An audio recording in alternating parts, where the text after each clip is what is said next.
Culture by Culture, a multidimensional exploration into Black and Asian pop cultural ties.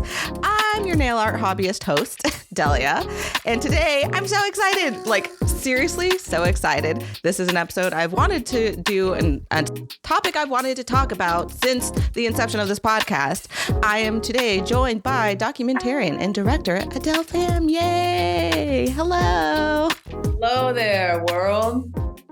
Tell us a bit about yourself. What do you do? I'm like building the tension. Like, what documentary? Tell me more. I'm a filmmaker. I've been making documentaries for going on 20 years. And the film I'm best known for as a director producer is called Nailed It. It's about the Vietnamese nail salon industry. Basically how Vietnamese Americans came to be vis-a-vis the nail salon. And we're going to get into it right now. I'm so happy that you found me. And unlike that other producer that shall be unnamed, really, your interest comes from a very honest place, and it comes from your own cultural background, heritage, DNA. So that's really exciting for me as like an older mixed person, let's say, to encounter the younger generation, and they're fly and they're doing podcasts, nothing gets past them.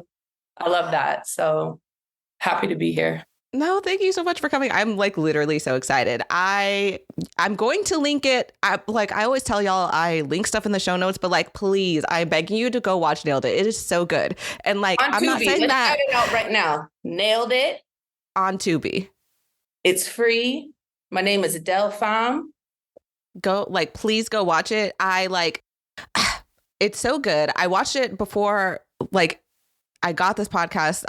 When I watched it, I wasn't like, oh, I'm going to contact the director and interview her. It didn't occur to me. I just watched it because I am super interested. If you don't know, maybe you're not into getting your nails done. Maybe that's not your bag, whatever. But there is a long history. You see the nail salons in the hood. You see even upscale nail salons nowadays. That all started somewhere, and it started honestly with the Vietnamese, and then the interaction between Vietnamese and Black people. And that is how all the nail trends we have now came to be.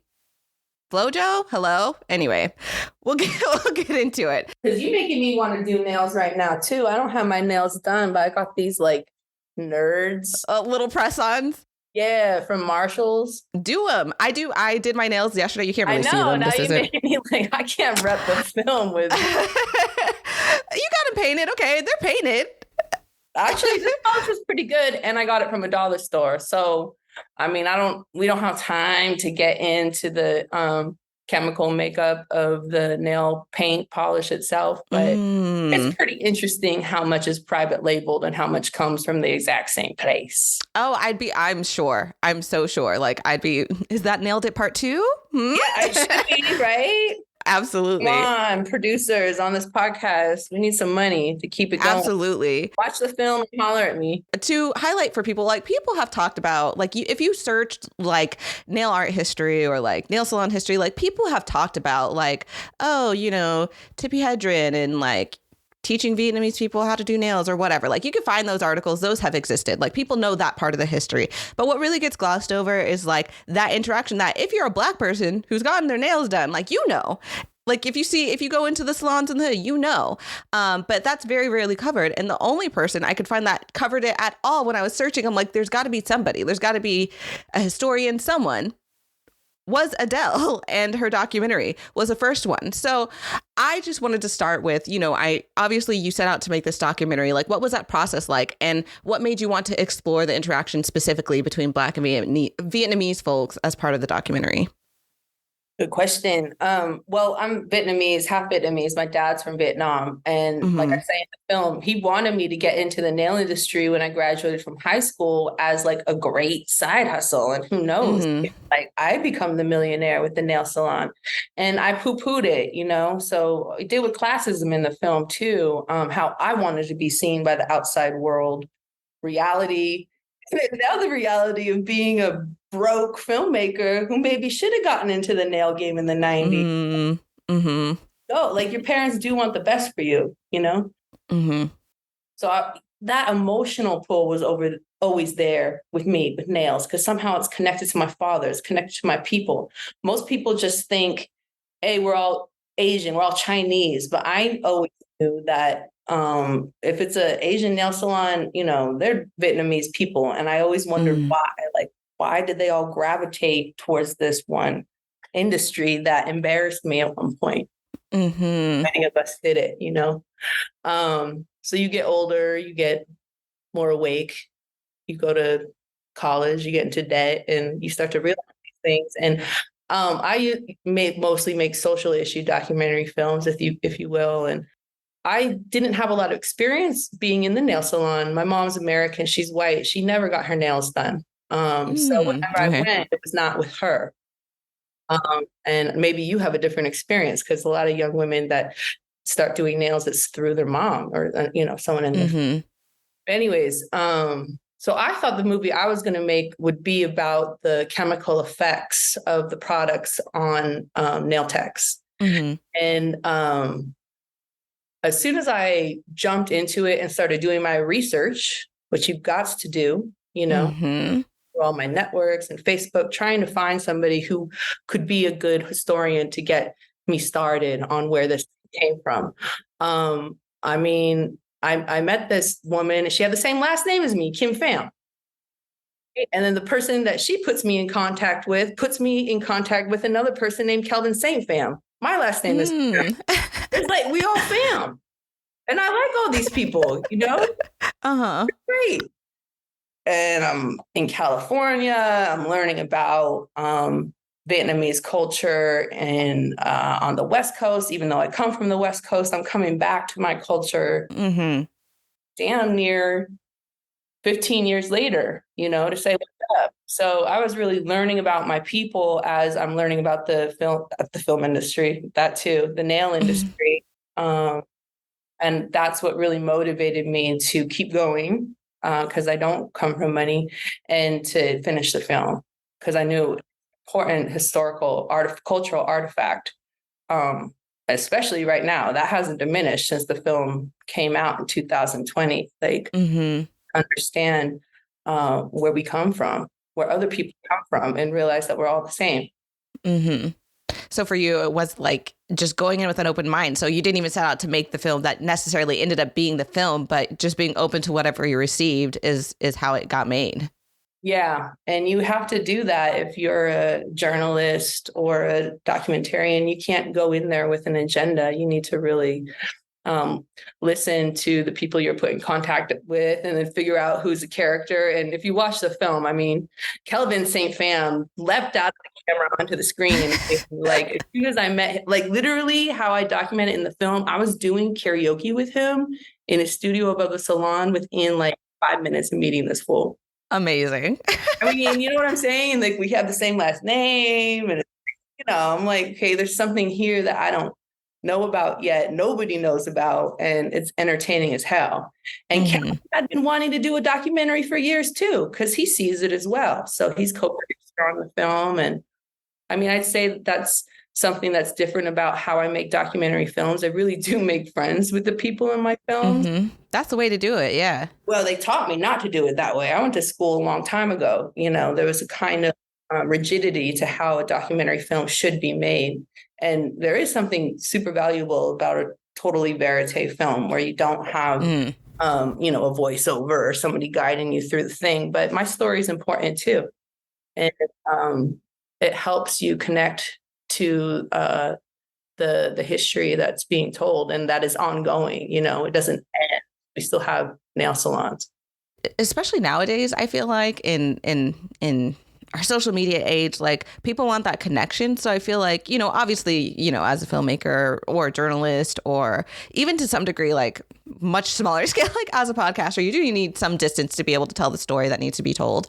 But I think people can tell when you're connected, and it helps them connect if you're able to make that human to human connection. And that's what really comes through and nailed it. You're talking about this experience, but none of it is surprising to me, because it is very much textual within the context of the film. You can feel the connections you're making, and you feel like you're going on a journey with you, while also learning, obviously, about the history of the nail industry.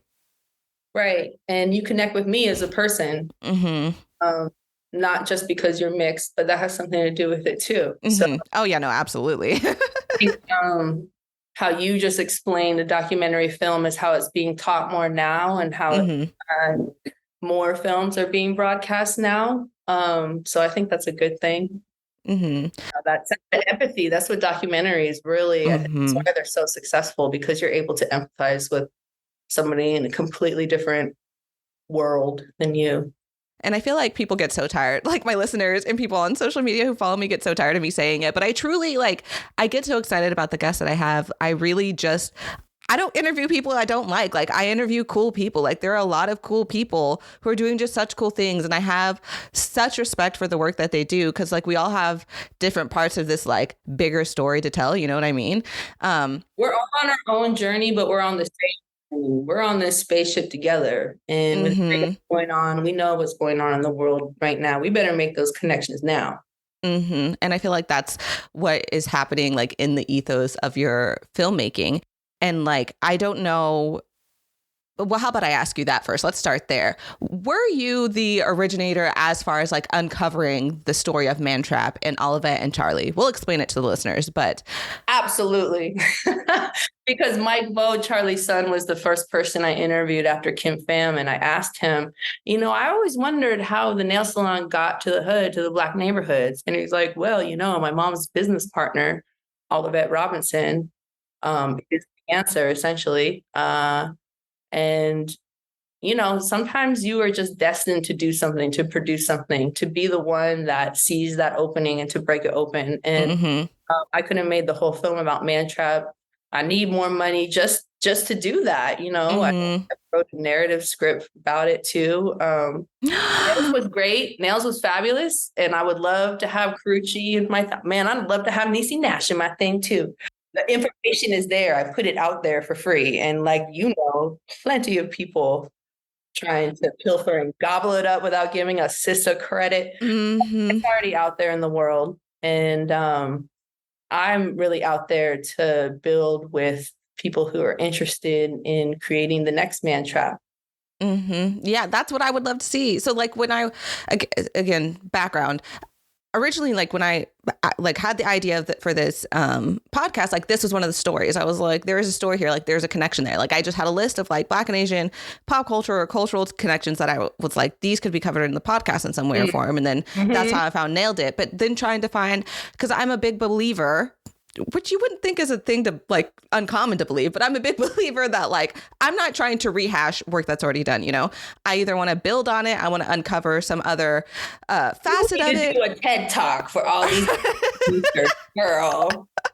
Apparently, or go to the source. So like the reason this wasn't even in the first season, even though I had this idea so early on, was like, when I would try and research, if I could find anything that talked about the Black and Vietnamese connection as far as nail salons in creating nail trends in the nail industry as we know it today, everything pointed back, sometimes with sourcing, sometimes not, but I could tell it all pointed back to your documentary. And that's why I eventually was like, all right, well, then I just got to go to the source then, because that's why I had to ask, like, were you the one that originated it? Because as far as the internet's concerned, like, you're the only one who has maybe not done the work. Again, sometimes with, BIPOC histories, especially, like, the histories don't get told. It's hard to uncover them. So it's maybe not for a lack of effort, but like, the film in the first place, because, that's the other thing I like about these new documentaries. They're being told from inside the culture. The director is part of the culture that they are narrativizing. So that's why the film needed to be made, because nobody told a film about the Vietnam War from our perspective, which is crazy for how many films have been made about the Vietnam War. And then you come across a story as meaningful as Mantrap, it's kind of meant there to be told. Like, people living in it don't even realize how special they are. And I'm sorry, like, SoCal people are a little selfish. Like they don't necessarily even pick up on these things. And I'm not trying to put them all down, but I mean, look what's going on right now with the homeless, crazy drug epidemic going on there right now. And when I go there, it's hard to even get people to talk about it on a real level. Like, what's really going on right here? Mm-hmm. So we're used to just looking at our phones. We're used to living in our silos. And even though we have hand computers, we're not asking enough questions about each other. So you ask the question, and I am the answer. I'm happy to be here right now, you know? Just an important exchange. And this is a documentation of that exchange. So true. And like, I hope what I really desire is for people to genuinely and with good intentions to build on your work, because the one thing I felt a lot of things watching your documentary. Again, plug, go watch it. But one of the things that I felt was also like, while I was really happy and just felt very warm hearing all of that in Charlie's story, and we can summarize it for people in a bit. I also felt this kind of sadness and longing, because how many man traps are there that we just don't know about? Like, there's a lot of stories like this that aren't getting told. And like, I just so desire to see those stories get told. And like, because I think also they're not told, but they also haven't been replicated as genuinely. Like, I will be probably not. Yes. tattletale on my people. They can be very selfish and racist. And Charlie met all of that. She was a brand new refugee. All of that is a Christian woman, very kind, and decided to build that bridge with her and teach her English. Mm-hmm. Okay. It's so sweet. You have to have two people receiving at the same time. And perhaps there's been other man traps, but I have not found evidence of that. And I'm looking, so to the listeners out here, I'm also looking for an archive of nail art from the 80s and 90s, because it's before we had hand computers and people weren't taking that. But we need to document, you know, where the style came from, where the trends originated, because they all originated from the 80s. That's where they started, yeah. 90s. And then that turned into Japanese kawaii art, which takes it to another level. But it started simply with like Black women in chairs in nail salons talking to their nail techs. I want that. I love that part. And it was the 80s. So it was like people were really like fly like that. It was a time. I mean, I don't love 80s clothes fashion, but hell yeah. I mean, let's give credit to FloJo, man. Like, absolutely. That's what I'm saying. Like that it was a time. And like that's how they talk about it too. It was a time. Like, it was a time where, like, now you see everybody like on TikTok and Instagram, like with just wild nails, and like it's super cool to see, but without giving credit to the source. Because back in the day, like those nails were seen as ghetto or like, you know, not employable. Like these were not seen as like pretty or beautiful because they were associated with Black women. Vietnamese nails run by white girls. Like, I mean, shit is crazy. We have a very, very short-term memory in this country, you know? We sure do. And that's why I'm a historian. I'm a documentarian. This stuff genuinely interests me. I definitely go around looking for other businesses that resemble Mantrap, because that interests me, you know? Because all the businesses in my neighborhood, they're all owned by men. Absolutely, 1,000%. Women making this industry pop. Women. It's not easy to get into the biz anymore. You could hop into a place for good rent back then and minimal, nail paraphernalia and like start making a cash business. Like, you can't do that anymore. So, I mean, I'm doing interesting stuff with pop-ups and all that, but I don't know. It's difficult. Yeah. So how did you navigate, you know, I think a lot of people listening, maybe when they think of the Black and Vietnamese relationship, may think of a lot of conflict and strain, which, you know, I think kind of like you were talking about, some of that is definitely warranted. So how did you navigate that while you were doing your research for the film and even in conversations after the film? I just tried to be honest about it. I was always really upfront with that and like where my loyalties are. And you're never going to make a perfect film, and people are never going to be completely honest with you on camera for good reason. But I've been in a nail salon where things have turned up for no reason. And at the same time, I know that Vietnamese people, can be discriminatory, you know, and they don't necessarily want to have a nail salon in the hood. They want to be in a more upper class neighborhood and be making more money, you know. But it's not, it's not always this American gladiators thing inside the nail salon. All the nail salons I came across were chill as hell, with a lot of respect. So I got to give it up for that part too. Now, granted, I'm getting access to the best people, but you know, and whenever I see something fly inside a nail salon that rubs me the wrong way from any side, I definitely have something to say about it, you know, because it's 2023, we're tired. Not understanding where the other person is coming from, or even why there would be resentment about this successful nail salon in your hood when you can't even get a job. And I'm actually on the other side of that right now with the whole film industry collapsing with the strikes and everything. It's hard to get a job up in here as an American. Like, you know what I'm saying? Now, I'm certainly never going to vote for Trump, but it's like they want us all to die. It's like they want us all to die. Yeah, there's a conversation, like I've been having this conversation with my friends. I went to the March on Washington protest this weekend, at the time of us recording. Yeah, and it's just like... my friend Dimitri is there right now. For real? But you know I got a lot of shit going on in the background right now. Yes, you do. To go too, girl. Damn. Yeah. Oh, dang, that would have been cool. But yeah, no, like it's very much right now a situation of like, you know, often in our politics, it's like picking the lesser of two evils. But I'm at this point where I'm like, is it the lesser of two evils? It just kind of feels like two different evils. And it's like, I want to have to choose between those two? You know what I'm saying? Bro, we've been saying the same thing for a long time. I mean, my first election was Bush Gore, and then 9/11 happened. We've been in this post 9/11 nightmare, you know? Nightmare is very... and they know I'm not going to vote for Trump. They know that, but I can't believe this is the timeline where it's really between these motherfuckers again.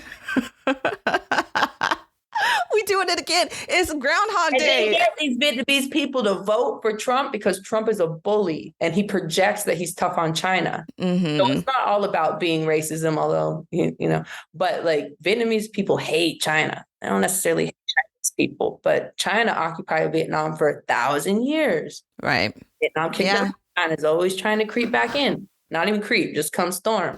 So...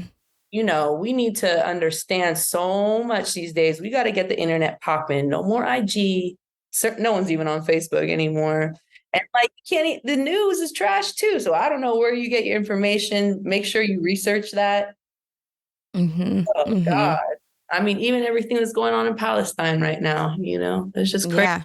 So, no, it absolutely is. It's crazy. Been 100 years of crazy. So let's be real about it.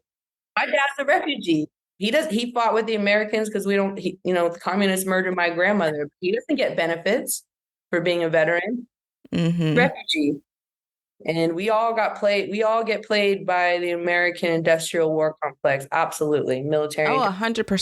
That's the only economy this country still has. That's it's a big base. We love war. War is great for the economy. It's the only economy we have.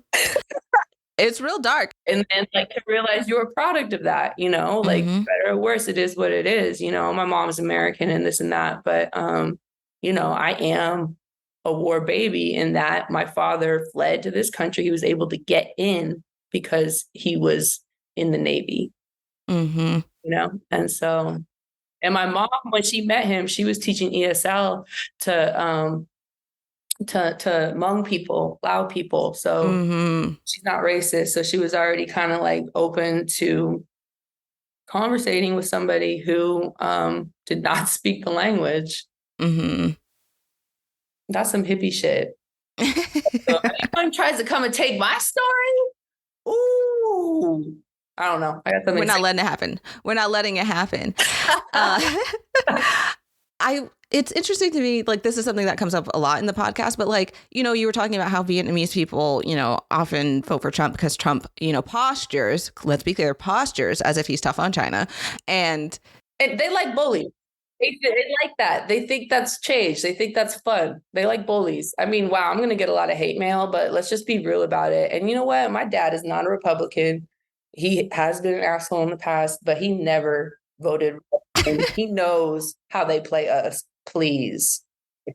Yeah, no, I mean, nobody's going to send you hate mail. Nobody sent her hate mail. Be chill. My dad did vote for Ross Perot, though. I remember that in the 90s. Interesting. I mean, but those halcyon days of Clinton, Ross Perot, and Bush. I mean, it's crazy what we have to deal with right now, voting between Biden and the devil. I wish people could have seen your face when you said that. Like, how is he not dead yet? There's just everything going off around him. Yeah, I know. He went to the march. He was like, "Demons don't die." Oh, well, that's not wrong. Here we are, 2000. Like, wow, this fool is actually allegedly in the running. Oh no, Get me out of here. Yeah. Like, I just feel like if we had more conversations, and that's kind of what I try to do with the podcast, but like, it's interesting to me that there is so much tension, between like Vietnamese people and Black people, like in these nail salons. Because they feel like we got to jump the line before them, which is kind of true, which is kind of going on with the migrant situation right now.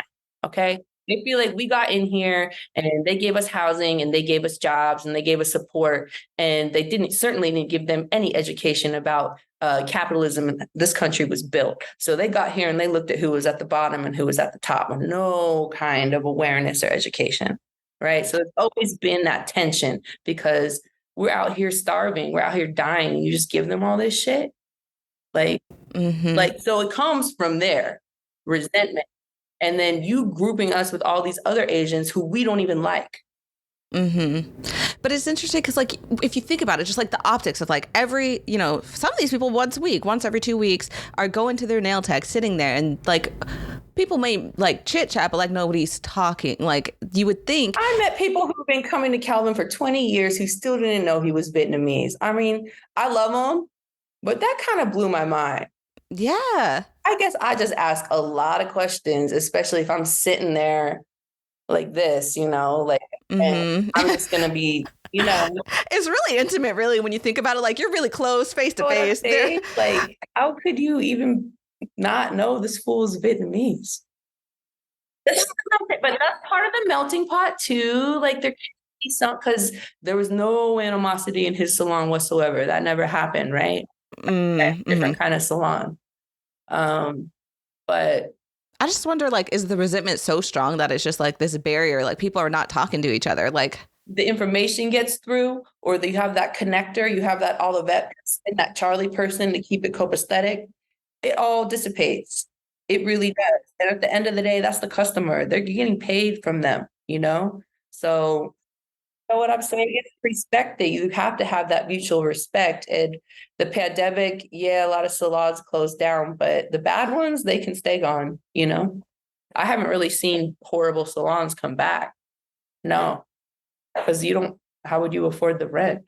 What work do you think there still needs to be done within the industry when it comes to highlighting the work and stories of these people, like both Black and Asian? And like, how would we be able to see that it's being done genuinely? We need the Ava DuVernays and the Viola Davises and I don't know, someone else who's decent to take an interest and say that we need to tell these stories on a real level and not just or not tell it.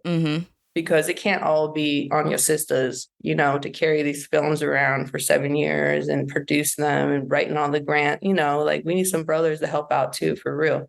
So I don't know. People need to prove themselves out here. Like, it's not all about you and where you live as a producer, whether you give the green light or not. It's about what you really putting out there into the world and if we need it or not. And what does it take? Like, what can we as individuals, like, obviously I'm interviewing you on my podcast, but like for listeners, like, you're being creative. You're creating the media that you want to see. Me and my film career have created the media that I want to see, that reflects me as a human being, that humanizes me as a woman of color, as an Asian woman, as a mixed woman, and all the people that I care about in my life. So it takes a lot of energy. You can't. It's hard to say because this economy is just getting worse. They're trying to shortchange artists, filmmakers even more. So, I don't know, like funding and shit. Like I wrote a lot of grants and I got some of them. I would have been able to make the film without that, but that takes a lot of time and energy too. I think it's hard because we have to do the labor to tell our own stories first and foremost. But then when we do, like you're saying, what you're seeing, like with these different production companies, they see a story like, oh, that is interesting. Let's just copy paste and then it'll be out to the mass audience, which again doesn't make sense to me because we were talking about this offline, but I'm like, I want to add value. I want my podcast to bring value, whatever I create. I've done other things besides podcasting. Like I want it to bring value to either an individual, to the culture. And, you know, like I was saying earlier, I have to imagine there's so many stories, like if not as endearing as Olivet and Charlie's story, there are other stories here to be told. Has to be, but it can't be all of us sisters to be out here scouring the streets for heartwarming stories for you to sell ad revenue, or not even tell that story. Tell the story, the easier story to tell, because that was the cheaper one to produce. Like, man, please stop saying whatever they say in Hollywood about women mattering. Oh yeah, women's stories matter. Okay. Do they? Because then, like, put your money where your mouth is. Like, let's build. That's a good one. Let's build. Like, I'm ready. I want to see Nailed It Part 2. Whether it's for you or if like somebody comes and tells their own story. Like, I just want to see it all. Let's have a Vox show. Me and you. Let's go. Hey. Oh, I know how I can make it better. You can give me your job. And if you're a good documentarian, you got to live in the real world. You got to be open to that. That's it. Yes. And I think that's a lot of the issues with what stories get told. Like when you look at, you know, academia has its place. Absolutely. I think, you know. That's how I got woke. I mean, they put me in debt, but that's how I was like, damn, I'm hating on myself. I'm hating on my own people. Like, what is this colonization? What is it? And my mom actually gave me Zen when I was younger to read. She always made sure I was supplied. So good, like early reader books too about Harriet Tubman and Sojourner Truth. So like the reason I'm so awake is not because of my Vietnamese side. It's because of my white hippie mom, you know. I love that. She doesn't have a lot of friends. You know yeah. Like, and I learned that growing up. Like when your dad's a refugee and your mom's a white lady, and growing up in a very white place like Oregon, people don't like that. They don't like creating those bridges. So that's why they don't give us that support. They may claim that they like it. They may say that your film made them cry. But at the end of the day, they don't support that. It's dangerous to them. They only support what they can control and narratives they can control. Yeah, you can't control mixed people because, listen, we have experiences across the board. Racial insiders, them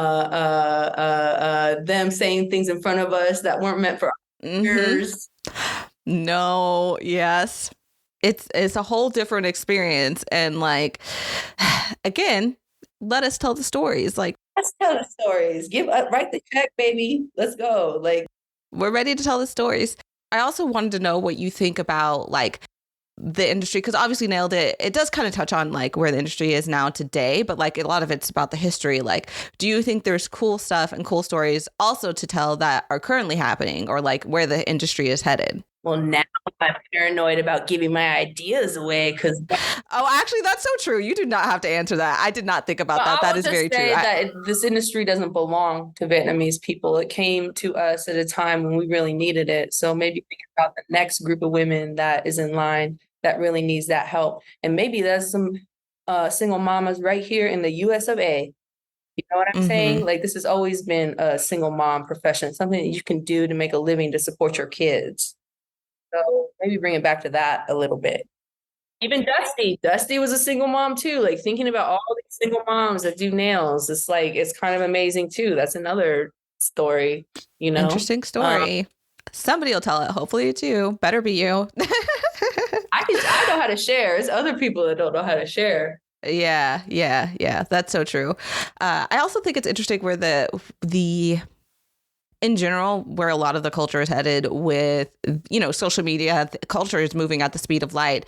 But I also think it is giving people opportunities that may not have easily had it before. And I'm interested to see how that translates into like where the entrepreneurs, young women, like yourself with the pandemic, like they got it popping on Instagram, and all of a sudden you have a home studio that may get tiring having people come to your house to do nails, but in a way it's convenient too. So I've been here because when I see a woman with like good looking nails, I always ask like where she got her nails done.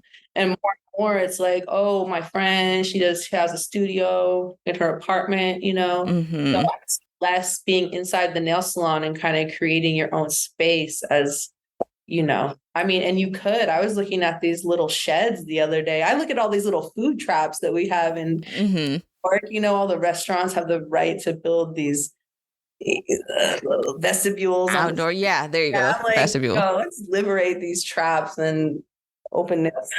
No, you could run a nail salon out of one of those things and it'd be all open air. So in fact, that probably would be better because you kind of touch on that. Better because then you wouldn't be suffocated by all day.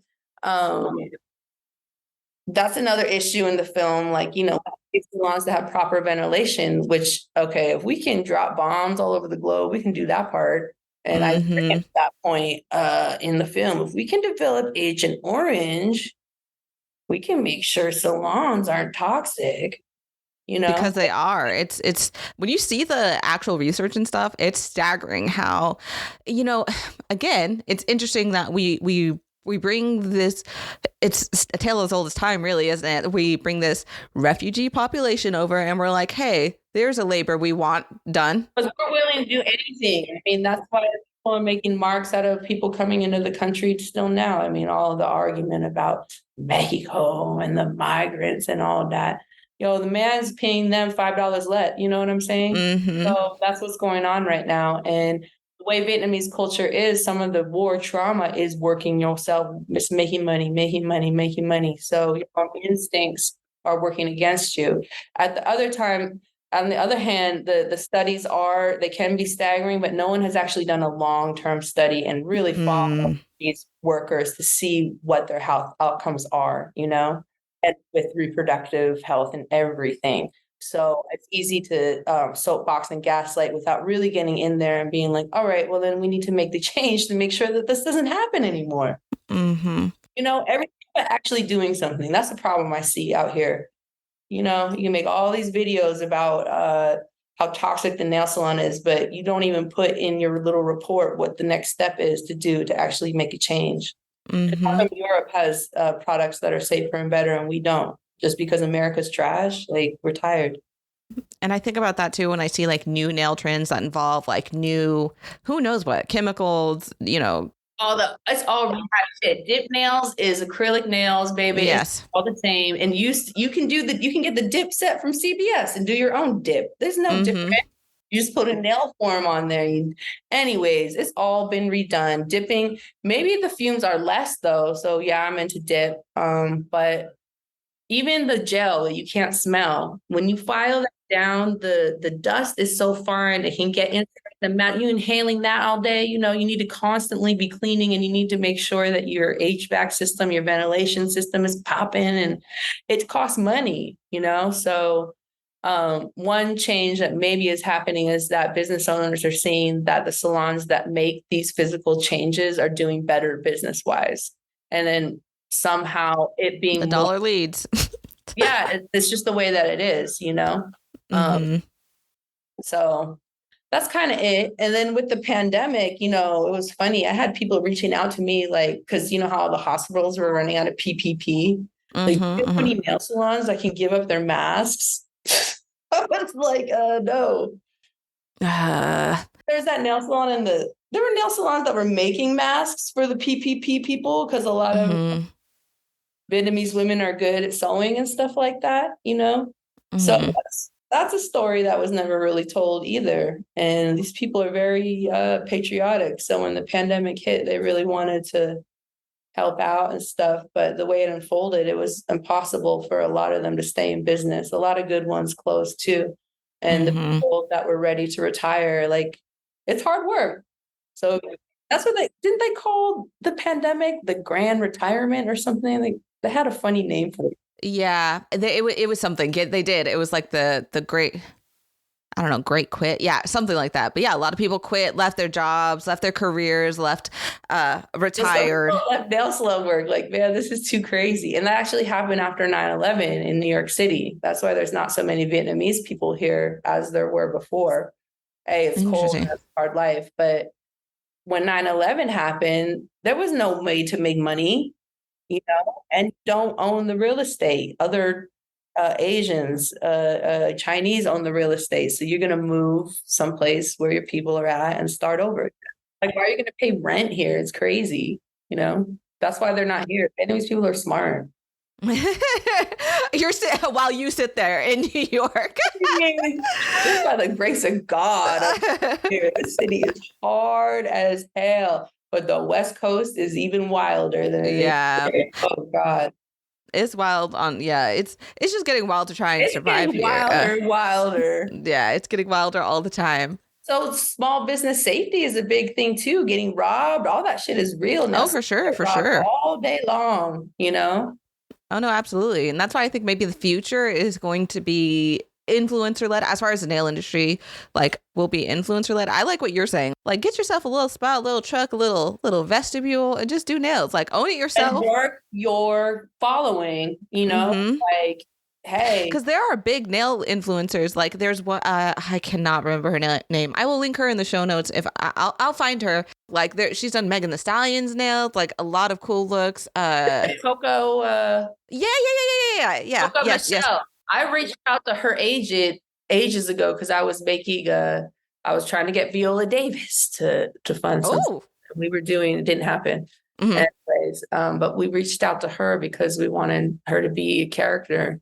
Very cool.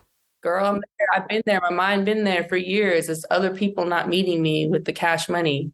Yeah. And trying to holler at me. And then. Well, her work is very cool. I love her.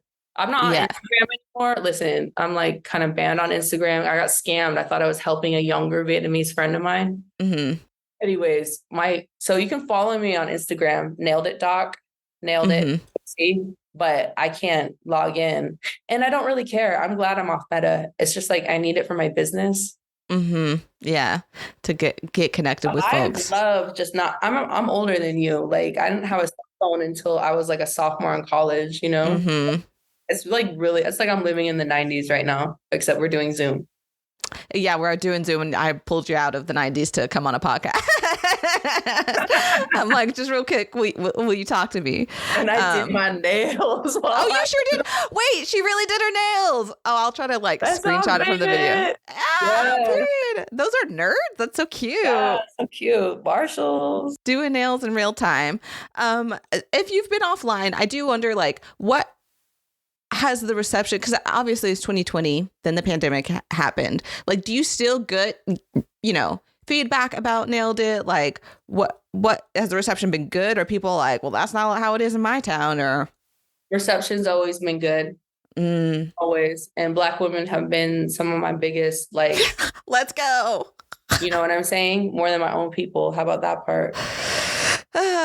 That's also a tale as old as time, it seems. Yeah, and I'm a little bit different. I'm only half Vietnamese, so it's interesting because I'm sad. I love my people, but they've been playing me since I was a child.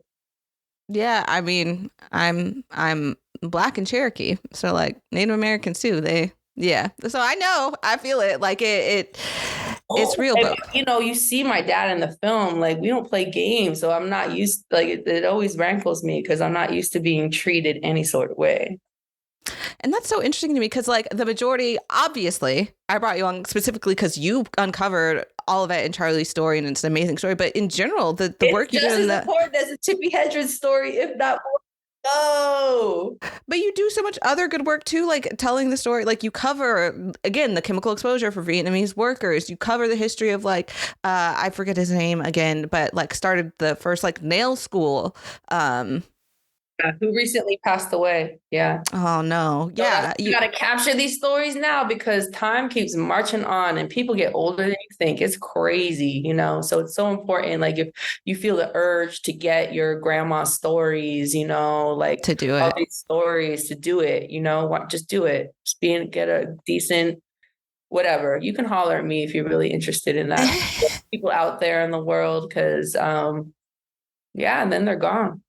Yeah, then they're gone. That's so true. And I mean, if you think about it, if you hadn't done the documentary when you did, you might not have been able to tell that part of the story. And I met him in Vietnam. I don't even speak Vietnamese, and I did that interview in Vietnamese, and he, was very kind to me and respected me because he could tell that this story was important for me to tell, and I knew that he was an important piece of it.